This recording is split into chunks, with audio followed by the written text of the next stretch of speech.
오늘도 하루의 첫 시간을 하나님 앞에 예배함으로 나아가시는 모든 성도님들을 주님의 이름으로 환영하고 축복합니다. 사도신경으로 우리의 신앙을 고백하겠습니다. 나는 전능하신 아버지 하나님, 천지의 창조주를 믿습니다. 나는 그의 유일하신 아들, 우리 주 예수 그리스도를 믿습니다. 그는 성령으로 잉태되어 동정녀 마리아에게서 나시고 본디오 빌라도에게 고난을 받아 십자가에 못 박혀 죽으시고 장사된 지 사흘 만에 죽은 자 가운데서 다시 살아나셨으며 하늘에 오르시어 전능하신 아버지 하나님 우편에 앉아 계시다가 거기로부터 살아있는 자와 죽은 자를 심판하러 오십니다. 나는 성령을 믿으며 거룩한 공교회와 성도의 교제와 죄를 용서받는 것과 몸의 부활과 영생을 믿습니다. 아멘. 다 함께 찬송가 208장으로 하나님을 찬양하겠습니다.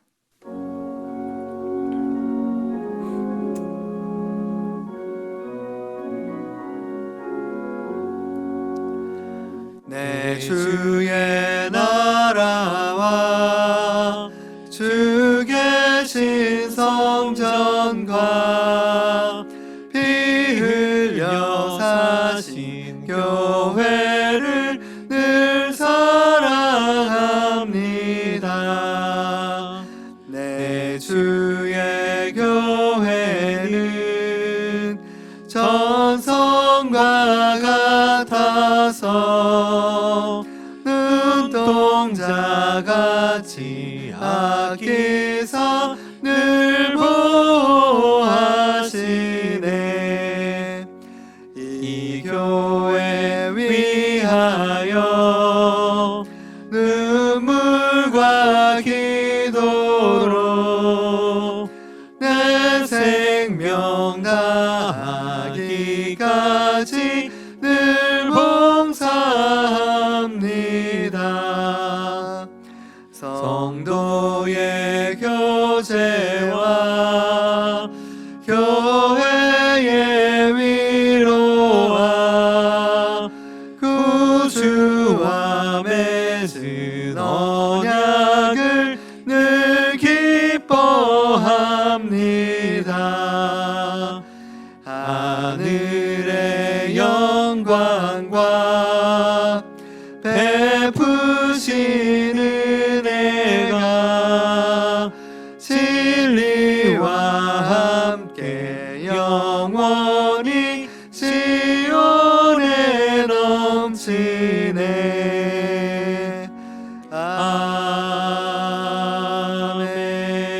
아멘. 하나님 감사합니다. 오늘도 주님의 은혜를 사모함으로 주님 앞으로 각자의 골방에서 나아갑니다. 은밀한 중에 계시는 하나님께 구할 때 은밀한 중에 계시는 하나님께서 응답하시겠다고 약속하신 주님, 그 주님과의 친밀함을 간구하며 나아갑니다. 오늘도 고린도전서 1장 말씀을 통하여서 우리의 심령 가운데 주께서 예비하신 은혜를 부어주시고 어떻게 우리가 사랑으로 연합하고 서로를 한 몸 안에서 회복해 갈 것인지를 함께 배워가는 복된 자리가 되게 하여 주시옵소서.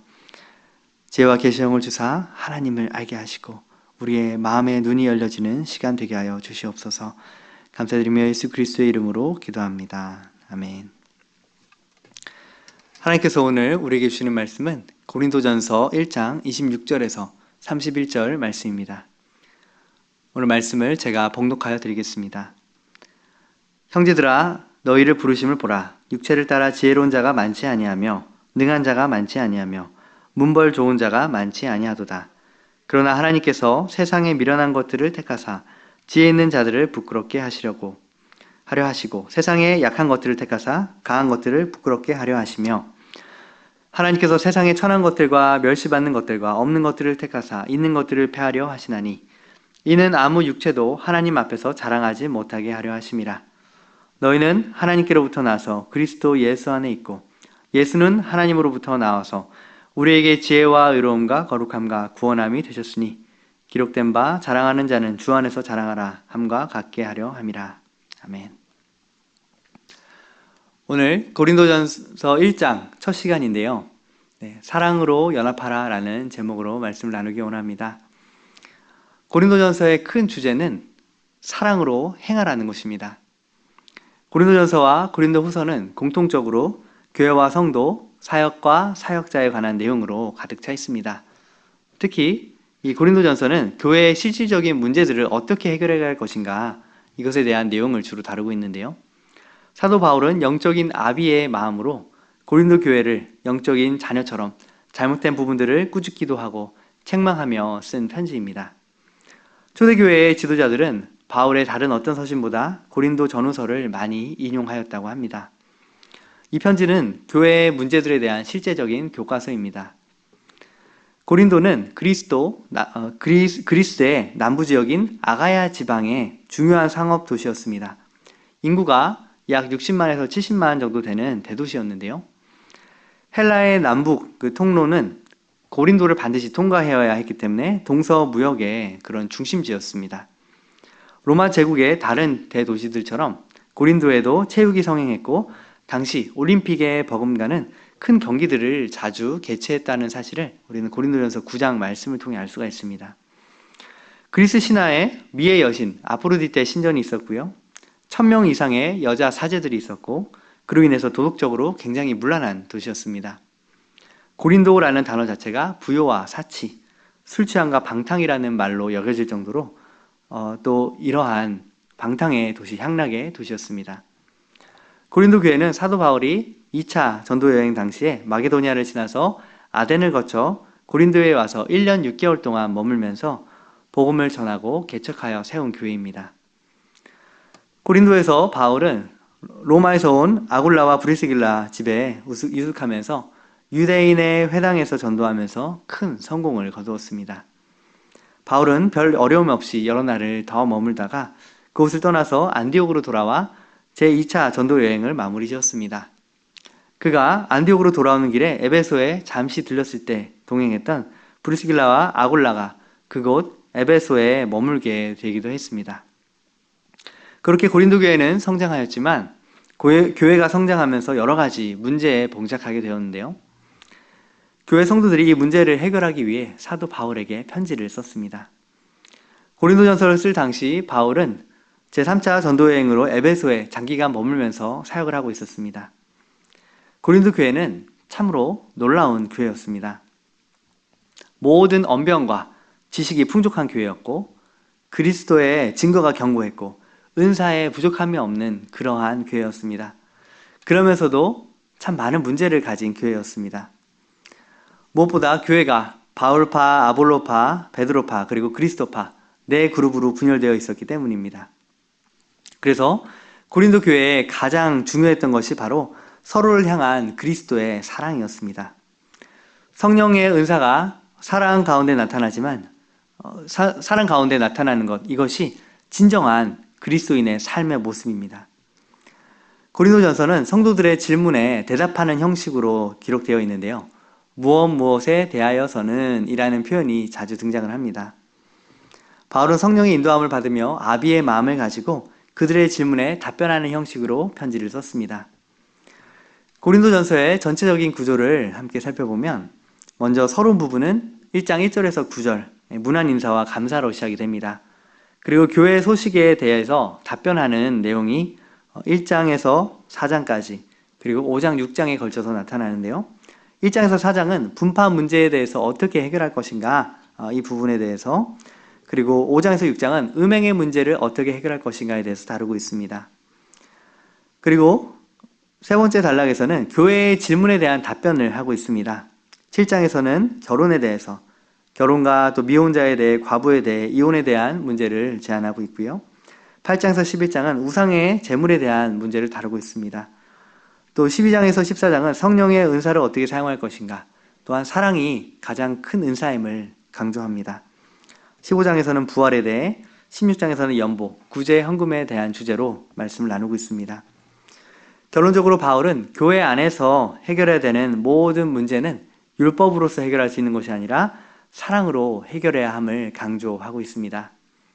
고린도전서 8장 1절에 보면 지식은 교만하게 하고 사랑은 덕을 세우나니 이렇게 강조합니다.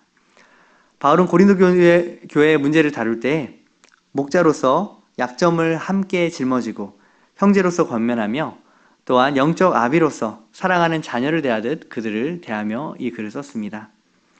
오늘 고린도전서 1장 말씀을 통해 주님께서는 우리에게 교회 안에서 당을 짓지 말고 사랑으로 연합하라 이렇게 말씀하고 계십니다. 11절에서 13절 말씀을 함께 보면 내 형제들아 글로아의 지편에서 집으로 너희에게 대한 말이 내게 들리니 곧 너희 가운데 분쟁이 있다는 것이라. 내가 이것을 말하거니와 너희가 각각 이르되 나는 바울에게 나는 아볼로에게 나는 게바에게 나는 그리스도에게 속한 자라 한다는 것이니 그리스도께서 어찌 나뉘었느냐.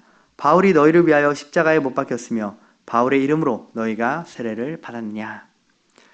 네, 이처럼 이 고린도 교회는 4개의 계파로 나누어져 있는, 분열되어 있는 그러한 모습을 보게 되는데요. 각 계파가 가진 특징이 있습니다. 먼저 바울파라고 불리는 사람들은 바울이 전한 복음을 듣고 믿음을 갖게 된 사람들이 중심이 되었을 것입니다. 바울은 이방인의 사도였기 때문에 아마도 이방인 개종자들이 많이 있지 않았을까 생각이 듭니다. 그들은 바울을 너무나 존경하였기 때문에 다른 지도자들을 배척하면서까지 바울의 사도적인 권위를 변호했습니다. 또 아볼로파라 불리는 사람들이 있었는데요. 아볼로는 알렉산드리아 출신의 유대인 학자였습니다. 그는 학문적으로 뛰어나고 또한 성경에 능한 자였고 또한 웅변을 잘하는 설득력 있는 사람이었습니다. 특히 고린도전서 3장 16절에는 나는 심었고 아볼로는 물을 주었을 때 라는 표현을 통해서 그가 고린도 교회에서 상당한 역할을 하였음을 알 수가 있습니다. 그의 풍부한 학식으로 인해서 지식인들이 이 아볼로를 추종했을 것으로 생각이 됩니다. 또 세 번째 부류는 게바파라고 하는데요. 이 게바는 바위라는 의미를 가진 베드로의 아람어 이름입니다. 베드로에게 그 예루살렘에서부터 배움을 받고 복음을 들었던 그 유대인들 성도들 중심으로 그의 권위를 존중하며 자연스럽게 베드로를 추종한 사람들의 무리라고 우리가 볼 수가 있습니다. 그리고 그리스도파라고 불리는 사람들인데요. 위에 3가지 종류에 들지 아니하는 사람들, 우리는 그리스도에게만 속했다라고 자부하는 사람들이었을 것입니다. 이처럼 고린도 교회에 4가지 분류의 이 당파가 있었던 것처럼 오늘날도 교회 안에 많은 분열의 모습들이 있습니다. 소위 끼리끼리 문화라고들 하죠. 장기간 같은 진으로 또 지파로 또 셀로 고착화되어다 보면 나에게 편한 사람, 내가 교제하고 싶은 사람, 그 사람들끼리만 교제를 하고 나의 교제의 폭, 나의 관심의 폭을 그 이상으로 확장시키지 않는 그러한 모습들로 굳어져 가는 경우들이 있습니다. 또 여기가 좋사오니 우리끼리 좋은데 라는 생각으로 새가족이 들어오거나 또는 전도를 하는 것에 있어서 별로 관심을 갖지 아니하고 새로운 사람이 왔을 때 공동체 안으로 들어올 수 있도록 마음을 활짝 열어주지 않는 그러한 모습들이 나타날 때도 있습니다. 이처럼 우리 안에 이렇게 굳어져 있는 그러한 모습들 또는 정치적인 견해에 따라서 보수냐 진보냐에 따라서 교회 안에서도 갈라지는 모습들을 보게 되고요. 또는 재물에 따라서 사회적인 지위에 따라서 또는 직업에 따라서 분열이 일어나기도 합니다. 또 연령 간에 생기는 그러한 분열들도 있지요. 이처럼 우리가 분열되어지는 그 이유는 무엇인가? 그 본질은 첫 번째로 우리의 초점이 예수 그리스도와 십자가의 복음이 아닌 사람에게 맞추어져 있기 때문입니다. 정치 문제로 인해서 교회 안에 분열이 생기는 이유는 특정 정당이나 특정 정치인에 대한 호불호와 지지 여부가 갈리기 때문인 경우가 많이 있는데요. 특정 정당이나 정치인을 비판하게 될 때 갈등과 분쟁이 일어나는 것들을 보게 됩니다. 우리의 초점은 예수 그리스도와 하나님의 말씀에 맞추어져 있어야 합니다. 또한 성경적 세계관을 가지고 세상을 해석할 수 있어야 하겠지요. 특정 정치인이나 특정 정당을 무비판적으로 옹호하거나 지지하거나 또한 반대하는 그것은 분열의 굉장한 원인이 될 수 있습니다. 왜냐하면 내가 지지하는 그 사람, 내가 지지하는 그 정당도 얼마든지 문제를 일으킬 수 있고 실수할 수 있고 죄를 범할 수 있기 때문입니다. 우리가 어느 정도 역사적으로 검증이 맞춰진 사람도 사실은 지지한다, 반대한다라는 부분에 있어서 논란을 겪게 되는 경우들이 많이 있는데요. 하물며 살아있는 사람에 대한 그리고 현재 현존하는 정당에 대한 어떤 평가나 어떠한 그 지지나 이런 부분들을 공개적으로 표현하는 것, 그것이 분열을 일으키는 단초가 되는 현실을 우리는 보게 됩니다. 그래서 우리는 사람에 대한 지지 또는 반대, 정당에 대한 지지와 반대가 아닌 정책과 법안, 그리고 방향성을 하나님 나라의 관점에서 볼 수 있는 그러한 눈이 필요합니다. 어떤 정당, 어떤 정치인이 말하는 것이면 나는 무조건 지지한다 또는 무조건 반대한다라는 개념보다는 저러한 정책적인 방향이 또 법안적인 방향이 하나님 나라의 방향과 일치하는가, 성경의 방향과 일치하는가, 하나님의 뜻과 부합하는가, 이것을 분별할 수 있는 지혜가 우리에게 필요한 것이죠. 고린도 교회가 이 네 가지 파, 바울파, 아볼로파, 게바파, 그리스도파로 나누어지게 된 이유도 온전히 그리스도가 아닌 사람들에게 초점을 맞추었기 때문에 생긴 문제들이었습니다. 내가 교제하고 싶은 사람, 내가 관심을 갖고 있는 사람들이라는 그러한 울타리를 형성한 채 그 밖에 있는 사람들에 대해서는 무관심한 태도를 보일 때 교회는 분열되게 되고 또한 끼리끼리의 문화가 더욱더 강화되게 됩니다. 또 두 번째 이유는 각자가 자신이 중요하게 여기는 가치와 우선순위가 다르기 때문입니다. 돈의 가치를 중요하게 여기는 경우에 성도들을 대상으로 또 영업과 홍보와 또 사기 사건이 일어나기도 하고요. 또 사회적 지위나 가정 형편, 남편의 직장, 자녀의 학업 등을 중요하게 여기는 경우에 자신과 비슷한 수준의 사람이 아니라고 생각되는 사람들을 배제하고 같이 교제하지 않는 일들도 일어나기도 하죠. 자신이 여기는 가치와 우선순위가 복음보다 위에 서 있을 때 우리는 모일 때마다 그 주제에 대해서 말을 하게 되고 그 주제에 대한 얘기들을 쏟아놓게 되죠. 그래서 그것에 관심이 없는 사람들은 모임에서 소외되고 대화에서 소외되는 일들이 일어나게 됩니다. 그렇다면 어떻게 이 분열된 마음들을 하나 되게 할 것인가? 이것이 중요한 주제이겠죠. 그것은 사람에게 맞추었던 초점을 그리스도께로 옮겨야 합니다. 14절, 15, 17절 말씀을 보면 나는 그리스보와 가이오 외에는 너희 중 아무에게도 내가 세례를 베풀지 아니한 것을 감사하노니 이는 아무도 나의 이름으로 세례를 받았다 말하지 못하게 하려 함이라. 그리스도께서 나를 보내심은 세례를 베풀게 하려 하심이 아니요 오직 복음을 전하게 하려 하심이로되 말의 지혜로 하지 아니함은 그리스도의 십자가가 헛되지 않게 하려 함이라.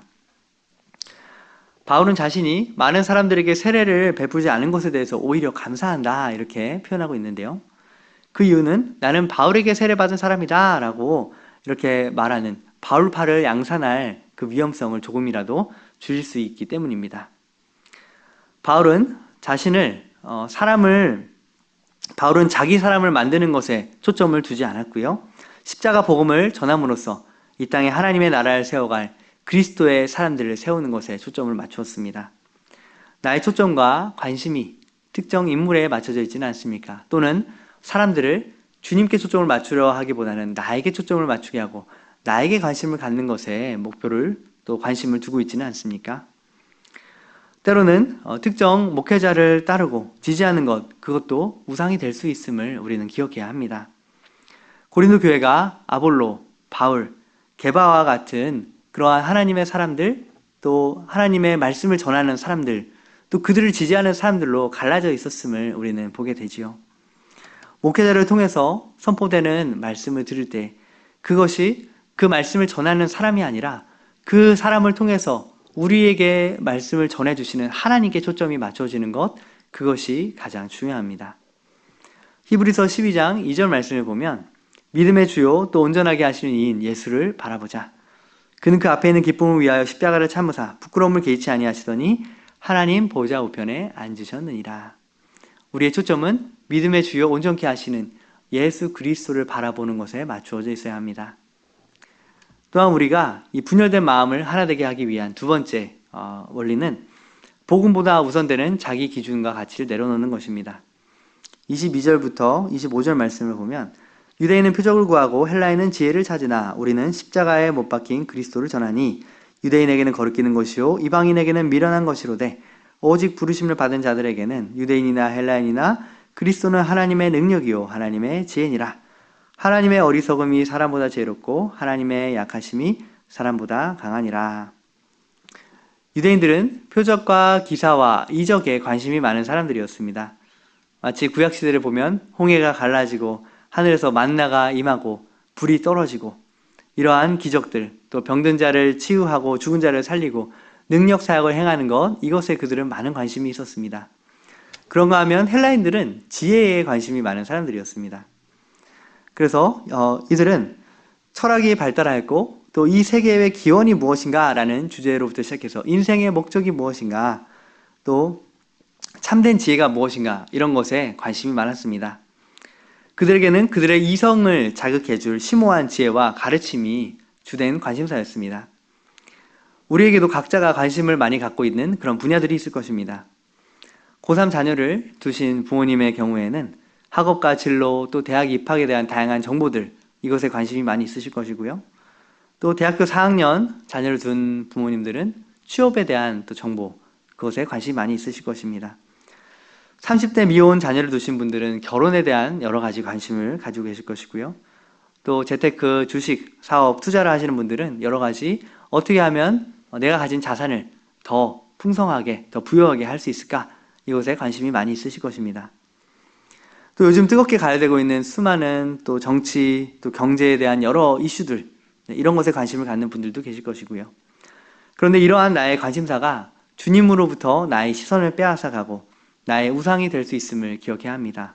그리고 이것이 사람들과의 관계에 있어서 분열과 갈등을 일으키는 원인이 될 수 있습니다. 우리는 세상의 지혜가 아닌 지혜의 근본이 되시는 예수 그리스도께 우리의 초점을 맞춰야 합니다. 또한 주님보다 내 마음을 가득 채우고 있는 우상들에 대해서 주님 앞에 내려놓고 돌아서는 것이 필요합니다. 또한 우리가 이 분열된 것으로부터 우리를 하나 되게 할 수 있는 세 번째 원리는 연약한 나를 불러주신 하나님의 사랑으로 서로를 용납하는 것입니다. 26절부터 29절을 말씀해 보면, 형제들아 너희를 부르심을 보라. 육체를 따라 지혜로운 자가 많지 아니하며 능한 자가 많지 아니하며 문벌 좋은 자가 많지 아니하도다. 그러나 하나님께서 세상에 미련한 것들을 택하사 지혜 있는 자들을 부끄럽게 하려 하시며 세상에 약한 것들을 택하사 강한 것들을 부끄럽게 하려 하시며 하나님께서 세상에 천한 것들과 멸시받는 것들과 없는 것들을 택하사 있는 것들을 패하려 하시나니 이는 아무 육체도 하나님 앞에서 자랑하지 못하게 하려 하심이라. 하나님께서 어떤 사람을 불러서 택하시고 사용하셨습니까? 지혜 없는 자, 능력 없는 자, 문벌 좋지 않은 자, 미련한 자, 약한 자, 천한 자, 멸시받는 자, 없는 자를 택하셨다, 이렇게 말씀합니다. 우리가 성경에 보면 하나님이 택하신 사람들 가운데 이런 특징을 가지고 있는 자들이 참 많다라는 것을 발견하고 놀라곤 하는데요. 하나님께서 아브라함을 75세에 부르셨죠. 그런데 그 집안이 뭐 하는 집안이었냐면 우상을 만드는 집안이었습니다. 우상을 만드는 집안의 사람 아브라함, 그것도 그가 젊었을 때도 아닌 75세 때 그를 부르셨습니다. 그리고 사라는 65세 때 부름을 받았죠. 그런데 이 여인은 아기를 갖지 못하는 그런 여인이었습니다. 이렇게 연약한 이들을 하나님께서 택하셨는데요. 아브라함은 아내를 하나님의 부르심을 받은 이후에 2번이나 자신이 죽을까봐 누이라고 속여서 빼앗긴 그런 전력이 있죠. 2번 다 빼앗겼는데 하나님의 전적인 은혜로 다시 되찾게 되었습니다. 또 하나님의 약속을 기다리지 못하고 자신의 아내 사라의 권유를 따라서 여종 하갈을 통해 이스마엘이라는 자녀를 낳는 그런 결과도 있었죠. 99세 때 하나님께서는 아브라함에게 나타나셔서 언약을 맺으시고 100세에 이삭이라는 아들을 낳게 됩니다. 또 야곱이라는 사람 어떻습니까? 형님을 속여 장자권을 빼앗고 아버지를 속여 축복 기도를 받고 삼촌 라반을 속이며 또 일했던 그러한 세월이 있었습니다.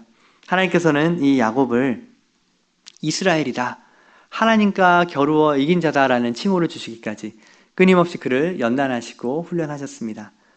그는 연약하였지만 하나님께서는 연약한 그를 연단하셔서 하나님의 사람으로 빚어 가셨던 것이죠. 요셉도 마찬가지입니다.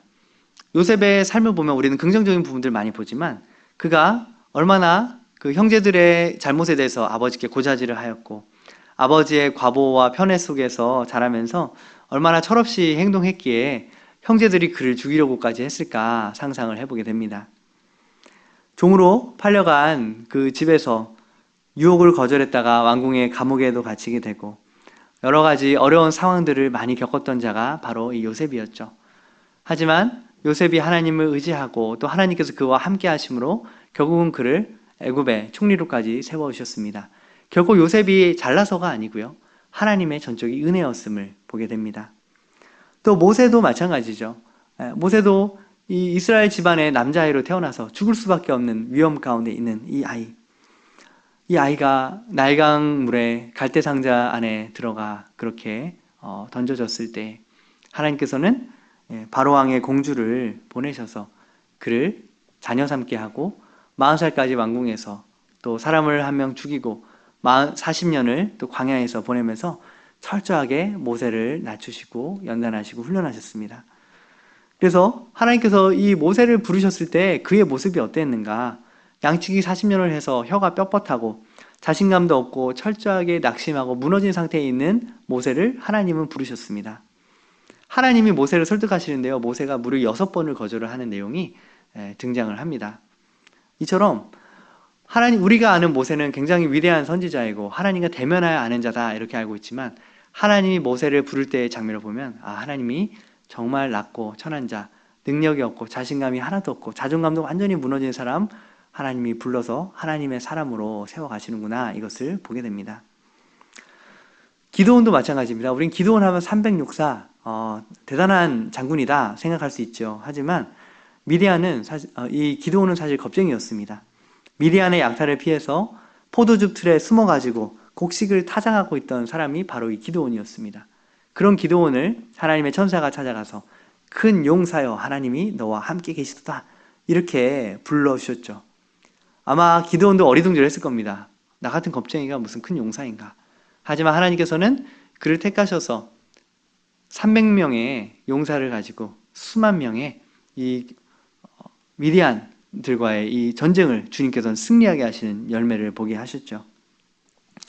이처럼 하나님께서는 연약한 자를 들어 쓰시기를 좋아하십니다. 다윗, 베드로, 요한, 야고보, 또 마태, 또 바울, 제자들, 수많은 사람들의 하나님의 쓰임받은 사람들을 보면요. 스펙이 화려하고 내술 많은 사람들이 거의 없다는 걸 볼 수 있습니다. 왜 이렇게 연약한 자들을 하나님이 들어 쓰셨는가? 연약한 자들을 들어 쓰시기 좋아하시는 하나님의 그 마음의 본심은 연약한 자를 들어 쓰실 때 하나님의 능력이 온전히 드러나고 하나님께서 온전히 영광을 받으시기 때문입니다. 그렇다면 우리 자신은 어떻습니까?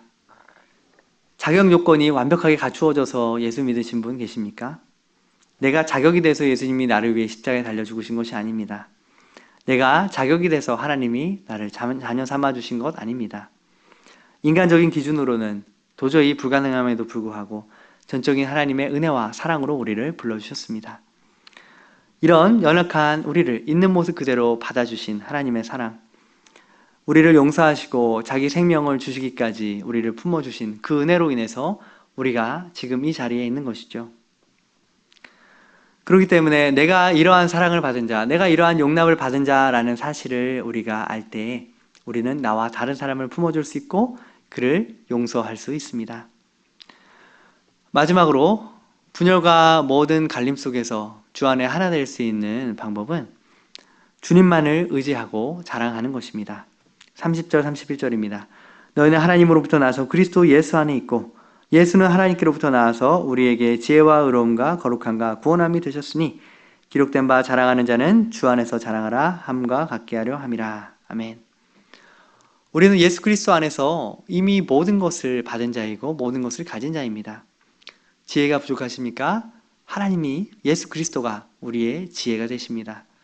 정죄감에 시달리십니까? 예수님이 우리의 의로움이 되십니다. 거룩함이 부족하십니까? 예수님이 우리의 거룩함이십니다. 구원의 확신이 흔들리십니까? 예수 그리스도가 우리의 구원의 확신이요. 예수 안에 있는 그 영원한 생명이 내 안에 있기에 그것이 우리가 구원받은 분명한 증거입니다. 우리가 그리스도 예수 안에 있을 때 그리스도께서 우리의 거룩함과 우리의 구원함과 우리의 의로움과 우리의 지혜가 되어 주셨습니다. 우리가 이 믿음을 가지고 나아갈 때 우리 안에 연약하고 우리와 다르고 또한 견해가 달라서 분열과 여러 가지 갈등으로 나아가는 그러한 어려움에서부터 우리는 돌이킬 수 있습니다. 날마다 나는 죽고 날마다 내 안에 계신 예수 그리스도가 나를 통해 사셔서 예수님이 나의 지혜가 되어주시고 의로움이 되어주시고 거룩함이 되어주시고 구원함이 되어주실 때 우리는 주님만을 자랑하는 삶을 살게 되고 나와 다른 사람을 품고 사랑할 수 있는 주님의 사랑을 가진 존재로 살아가게 될 것입니다. 오늘도 성령의 인도하심을 따라 내 마음 가운데, 내 삶 속에 분열과 갈등과 나누어져 있는 영역들이 무엇인가, 이러한 것들을 돌아보기를 원합니다. 고린도전서 1장 말씀을 통해 하나님께서는 우리에게 이 분열에서부터 연합할 수 있는 4가지 원리를 가르쳐 주셨습니다. 마지막으로 한번 정리를 하자면, 사람에게 맞춰졌던 초점을 그리스도께로 옮기고, 복음보다 우선되는 자기 기준을 내려놓고, 연약한 나를 불러주신 하나님의 사랑으로 서로 용납하며 주님만을 의지하며 자랑하며 살아갈 때에 우리는 모든 분열과 갈등으로부터 승리하고, 주님의 하나 되심을 통하여서, 하나 되게 하심을 통하여서 하나로 연합하게 되고 예수 그리스도만을 자랑하는 삶을 살게 하실 것입니다. 그러한 삶을 누리시는 저와 여러분 되시기를 주님의 이름으로 축복합니다. 기도하겠습니다. 하나님 감사합니다. 주님, 고린도 교회에 있었던 여러 가지 분열의 모습들이 우리 안에도 동일하게 있음을 주 앞에 고백하며 나아갑니다. 각자가 다른 견해와 다른 주장으로 인해서 마음과 마음이 갈라져 있는 것들을 또한 봅니다. 하나님, 우리가 이 모든 것에서부터 어떻게 승리할 수 있습니까? 어떻게 변화될 수 있습니까? 사람에게 맞추었던 초점을 그리스도께로 옮기게 하시고, 복음보다 우선된 자신의 기준을 내려놓게 하시며, 연약한 나를 불러주신 하나님의 사랑으로 서로 용납하게 하시고 주님만을 의지하고 자랑하게 하여 주시옵소서. 그래서 하나님, 우리가 주 안에서 연합하고 주 안에서 하나 한 몸이 되어서 서로 사랑하고 사랑 가운데 행하는 그런 아름다운 그리스도의 몸된 교회가 되게 하여 주시옵소서. 이제는 우리 주 예수 그리스도의 은혜와 하나님 아버지의 크신 사랑과 성령님의 교통하심이 오늘도 모든 분열과 갈등을 이기고 우리를 하나 되게 하신 예수 그리스도께 초점을 맞추며 주님의 사랑으로 서로 사랑하기를 결단하는 주님의 귀한 권속들 머리 위에 이제부터 영원까지 함께 하시기를 간절히 축원하옵나이다. 아멘. 다 함께 각자의 자리에서 기도함으로 나아가시겠습니다.